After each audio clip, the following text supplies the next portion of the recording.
قد افلح من تزکا، جس نے اپنے نفس کا، اپنے دل کا، اپنی سوچ کا، اپنی وچار کا، اپنے اندرون کا تزکیہ کیا، اس کو پاک صاف کیا۔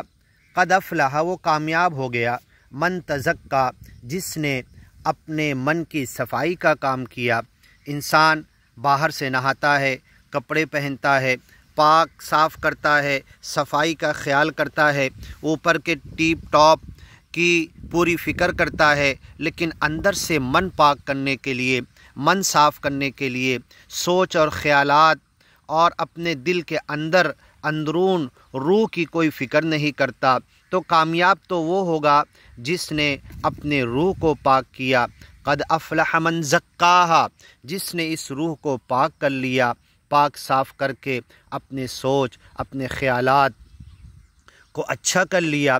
وقد خاب من دساہا، اور جس نے اپنے سوچ اور خیالات اور اپنے من کو، اپنے وچار کو، اپنی نیت کو، اپنے ارادے کو شیطان کے پیچھے ڈال دیا، وہ ناکام ہو گیا۔ وذکر اسم ربہ فصلی، اور جس نے اپنے رب کے نام اسمرن کے لیے وقت نکالا، اس کا حق ادا کیا، اس کی بندگی کا حق ادا کیا اور نماز سمرن قائم کیا، وہ کامیاب ہو گیا۔ بل تؤثرون الحیات الدنیا، تم تو ایسے ہو کہ دنیا کی زندگی کو زیادہ اہمیت دے رہے ہو۔